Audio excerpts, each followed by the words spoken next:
Ndikulandileni abale okondedwa kulingaliro la usiku wa lero, usiku wa pa 4 January 2023. Okondedwa mu usiku wa lero tipitirizabe kuphunzira mawu a Mulungu pa mutu omwe uja onena kuti akadati zofuna za banthu ndi zolingalira zawo zizithekadi pa moyo wanu, bwezi pano mutayiwalidwa kalekale.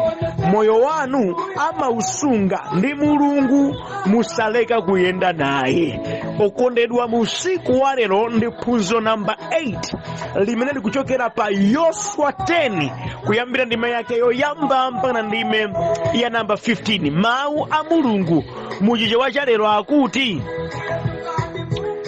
Adoni-Zedeki mfumu ya ku Yerusalemu inamva kuti Yoswa wagonjetsa ndi kuwononga kotheratu mzinda wa Ai pamodzi ndi mfumu yake, monga anachitira ndi Yeriko ndi mfumu yake. Inamvanso kuti anthu aku Gibiyoni anachita pangano la mtendere ndi Israeli ndipo amakhala pakati pawo. Choncho iye ndi anthu ake anachita mantha akulu, chifukwa Gibiyoni unali mzinda waukulu kwambiri, monga mzinda uliwonse wokhala ndi mfumu. Unali waukulu ndipo ankhondo ake anali olimba mtima. Chotsatira chake, Adoni-Zedeki mfumu ya Yerusalemu inatuma uthenga kwa Hohamu mfumu ya Hebroni, Piramu mfumu ya Yarimuti, Yafia mfumu ya Lakisi ndi Debri mfumu ya Igroni. Iye anatumiza mawu kuti, bwerani mudzandithandize kumenyana ndi Gibiyoni, chifukwa anthu ake achita pangano la mtendere ndi Yoswa ndi Israeli. Mafumu asanu aja, Amori aja, mfumu ya Yerusalemu, mfumu ya Hebroni, mfumu ya Yarimuti, mfumu ya Lakisi ndi mfumu ya Egroni anagwirizana. Iwo anasonkhanitsa ankhondo awo nazungulira mzinda wa Gibiyoni ndi kuwuthira nkhondo. Koma anthu a Gibiyoni anatumiza uthenga kwa Yoswa ku msasa wa ku Giligala nati, musawataye anthu anu, bwerani msanga mudzatipulumutse. Dzatithandizeni chifukwa mafumu a Amori ochokera ku dziko la kumapiri agwirizana kuti adzatithire nkhondo. Choncho Yoswa ananyamuka kuchoka ku Giligala ndi gulu lake la nkhondo pamodzi ndi anthu ake olimba mtima. Yehova anati kwa Yoswa, usaope, ine ndawapereka m'dzanja lako. Palibe ndi mmodzi mwa amenewa amene adzalimbe. Atayenda usiku wonse kuchokera ku Giligala, Yoswa anawathira nkhondo mwadzidzidzi. Yehova anachititsa mantha adani aja atangoona gulu la nkhondo la Israeli.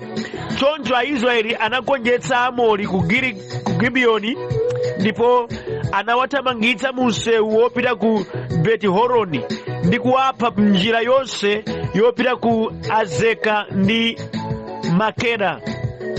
Pamene ankathawa pamaso pa Israeli pa njira yochokera ku Beti-Horoni mpaka ku Azeka, Yehova anawagwetsera matalala akuluakulu kuchokera kumwamba, ndipo ambiri mwa iwo anafa ndi matalala kuposa amene anaphedwa ndi lupanga la Israeli.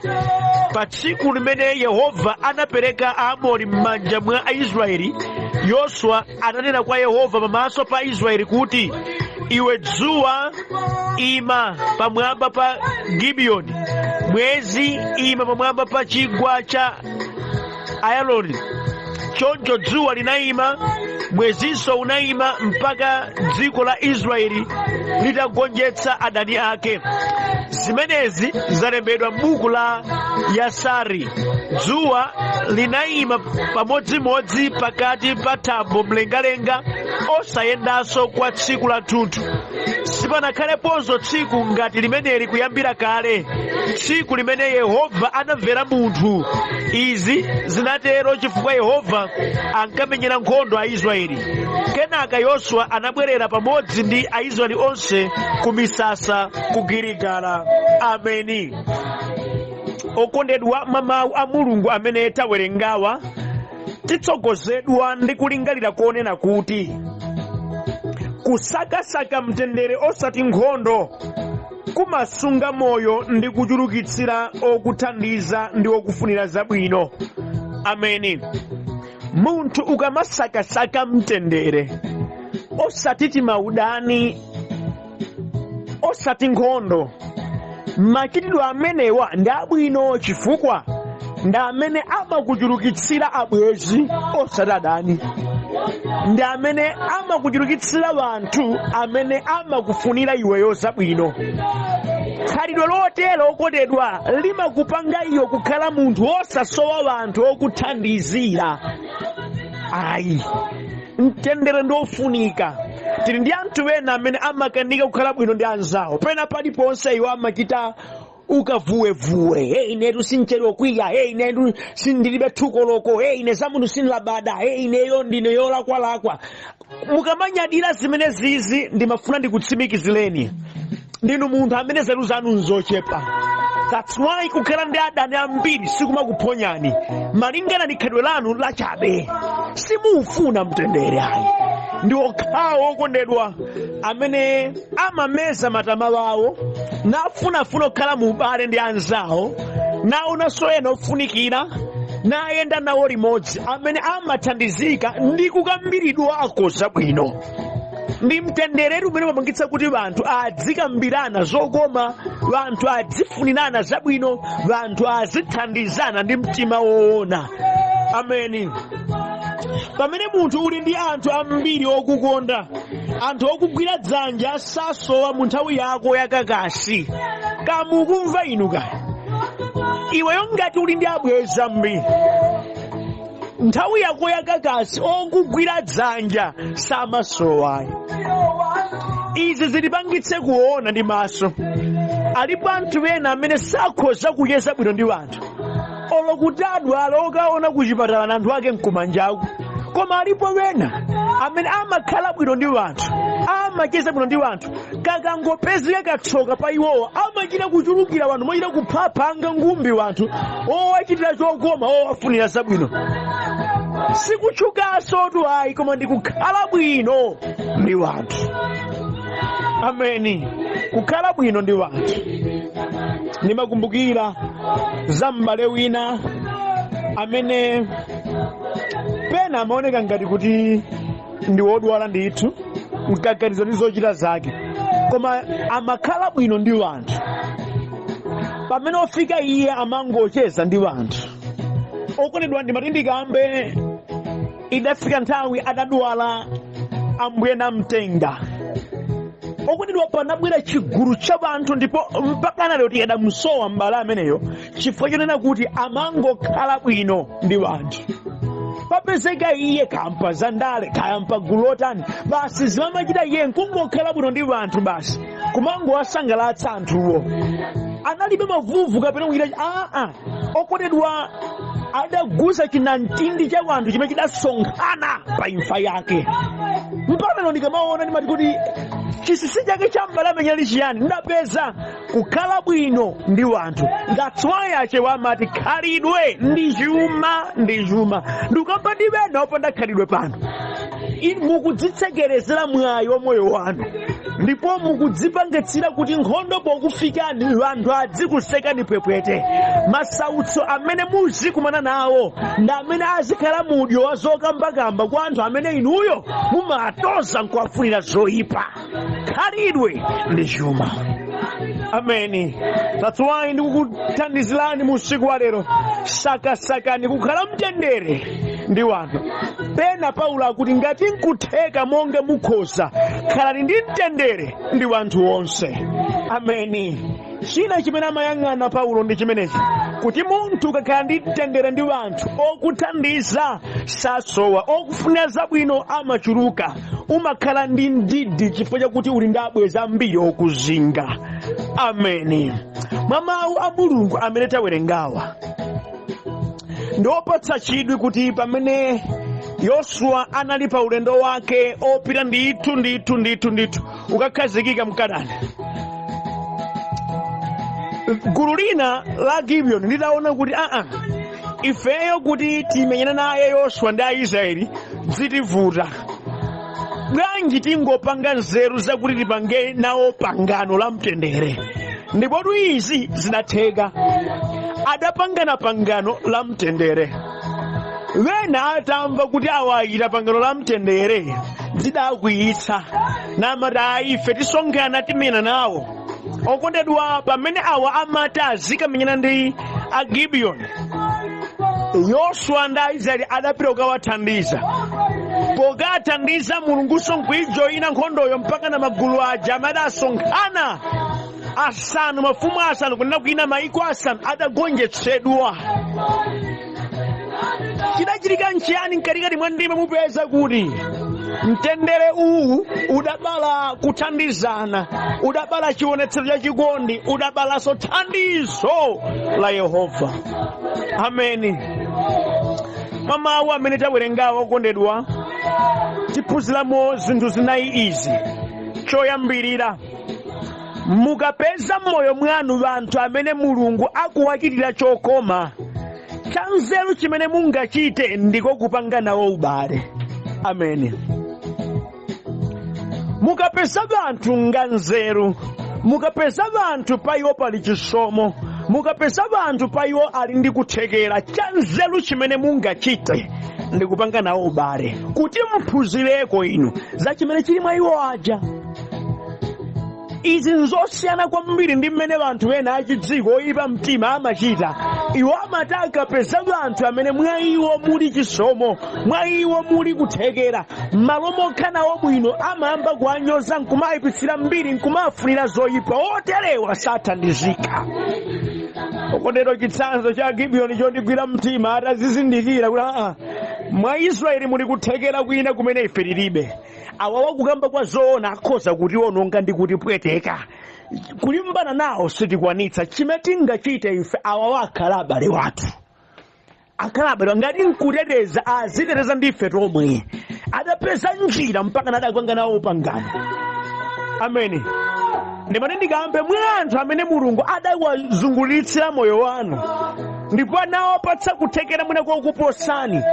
Mwa iwowa muli kenakake ndithu kamene mukhoza kupindulapo inu mutadzichepetsa.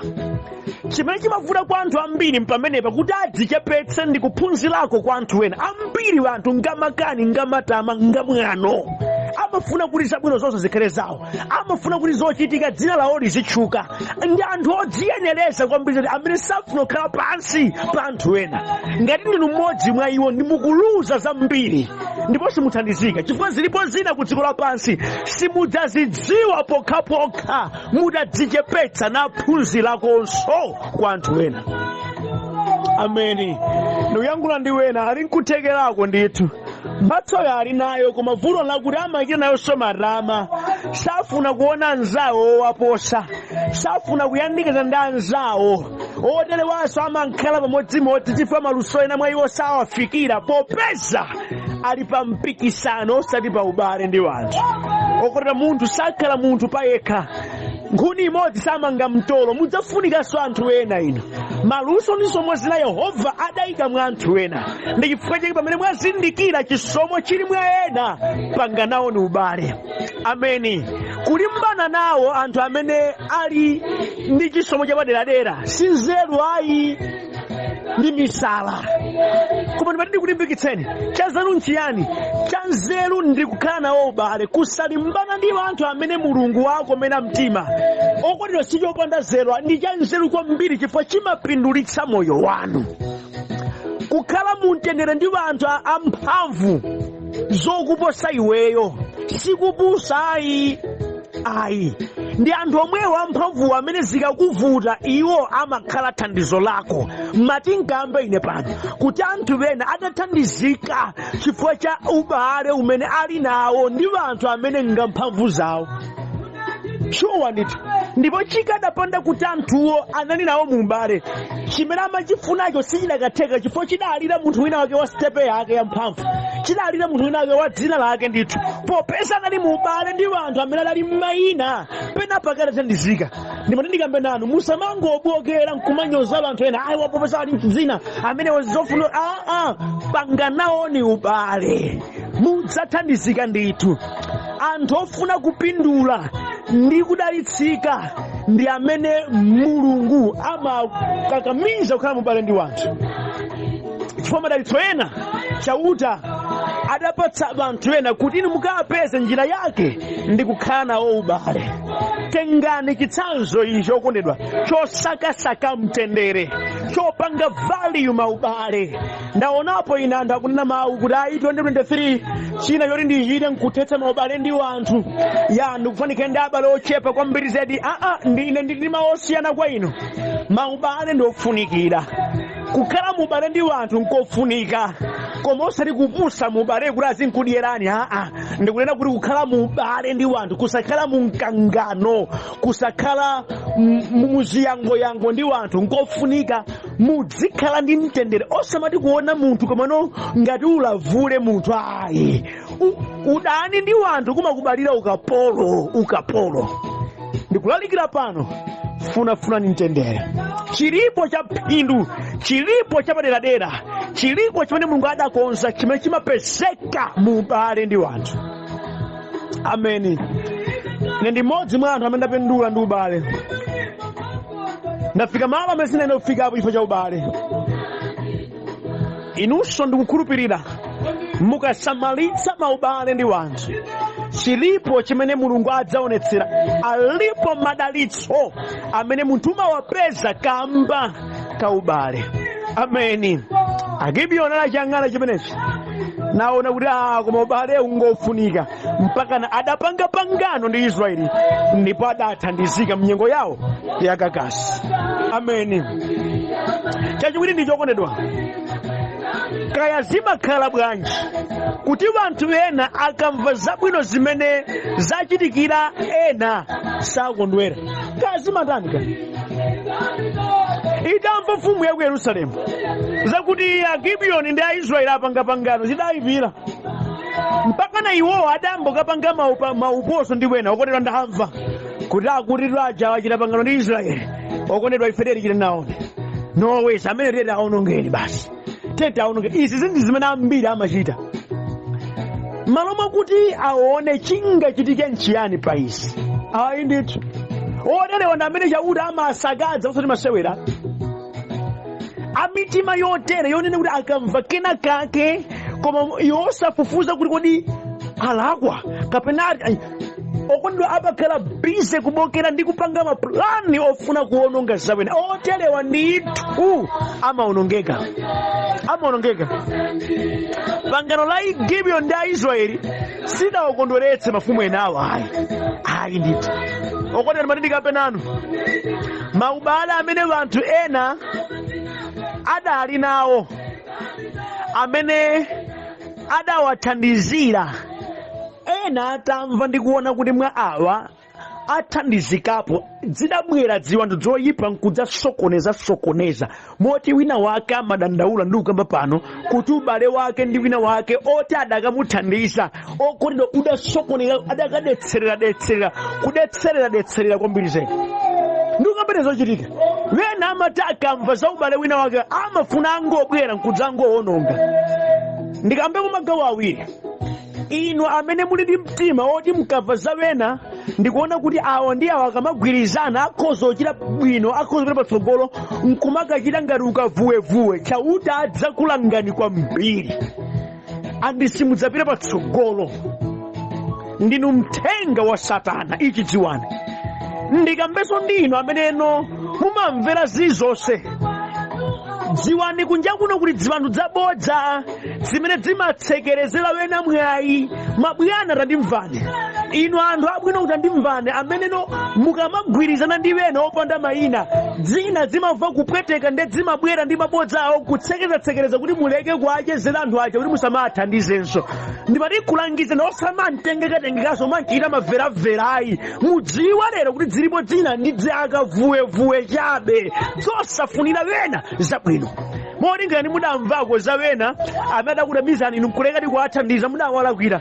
Yambasoni mchaka chino kuwathandiza uyu simutsobole uyu chifukwa nchikavuwevuwe chimenechi. Mudzifufuza choonadi osamamkumva za mabodza. Ayi, popeza kunja kuno anthu aliko amene amati akamva za ubwino wa china chake kwa wena sakondwera.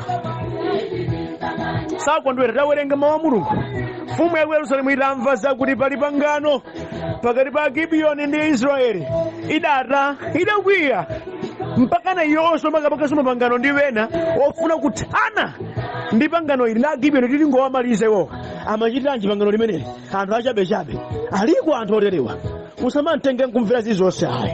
Kamundimva kaya. Okondo chachitatu ndichi. Ubale umene Mulungu amakondwera nawo ndi ubale umene vanthu amachita nazo koma ngakhale mu nthawi yawo imene akuvutika.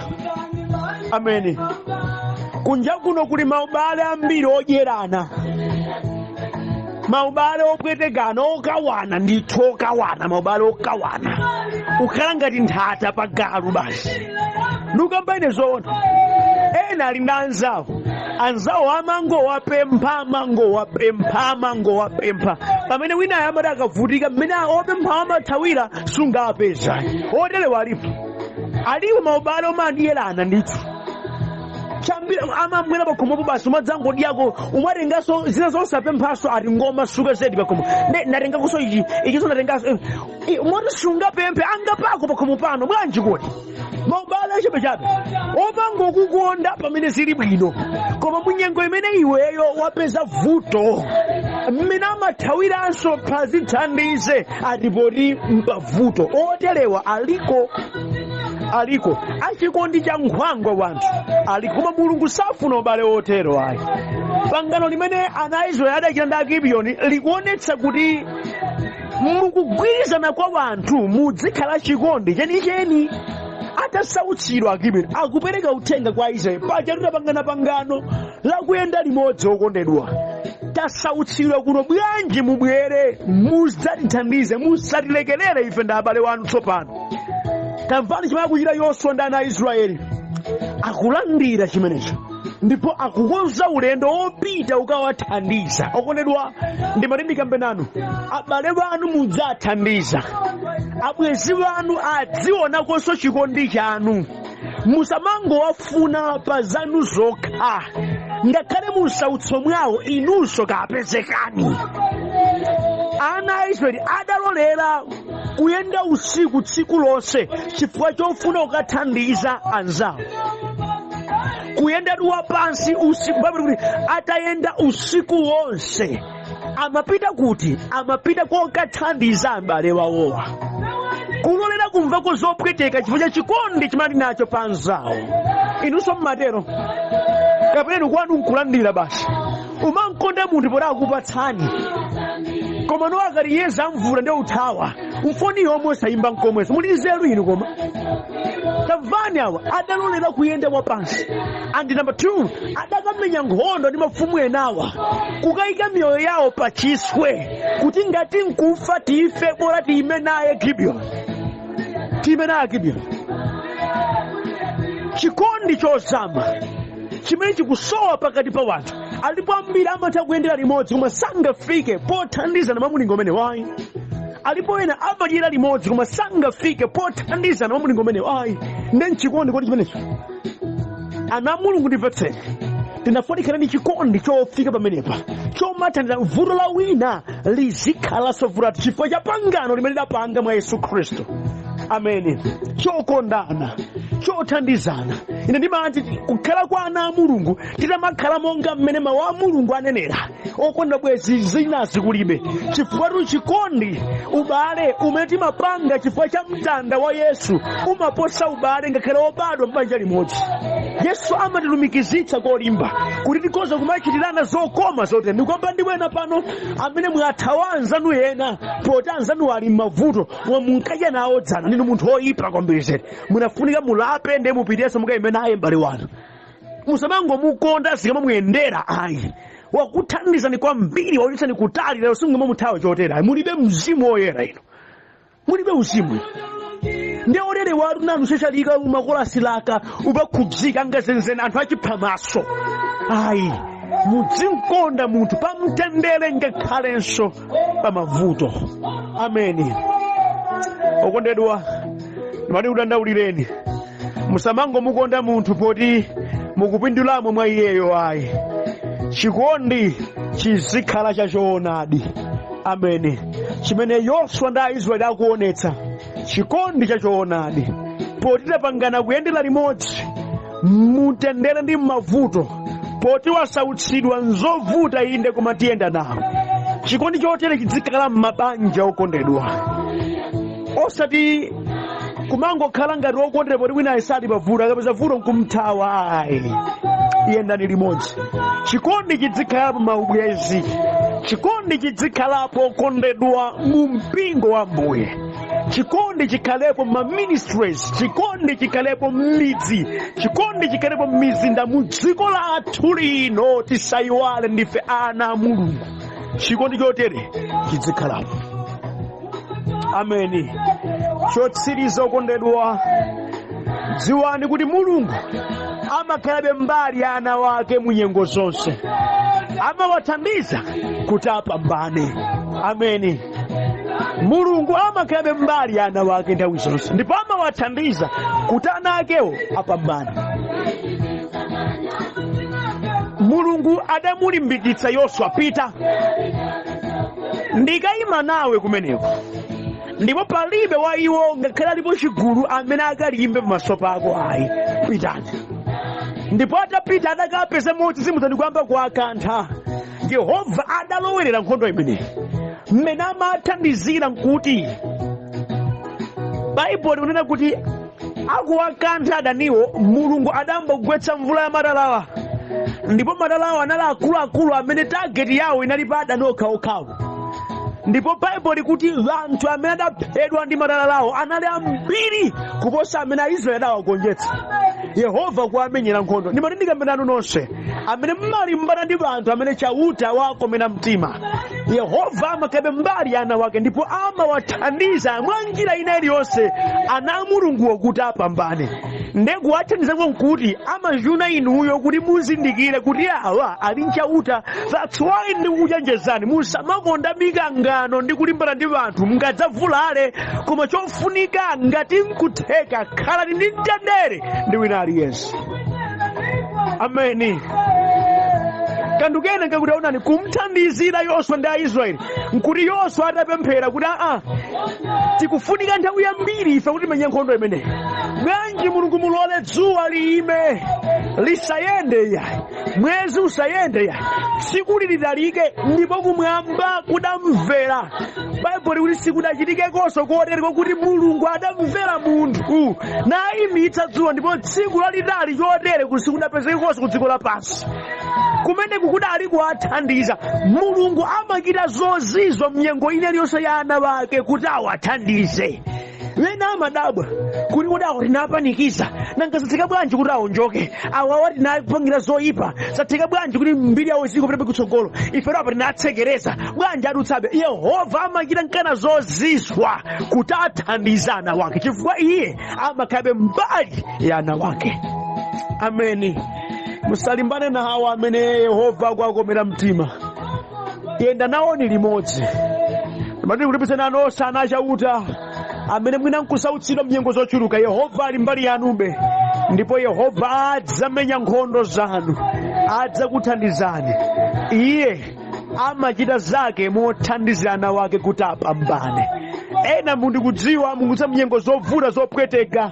Ndi pemphero langa musiku wa lero kuti Yehova achiteso zozizwa, amvere pemphero wanu na akuthandizirani kuti mupambane, kuti dzina lake lilemekezeke. Ambuye akudalitseni musiku wa lero. Limbikitsidwani ndi kumva mawu ake kotere. Chisomo kwa inu. Amen.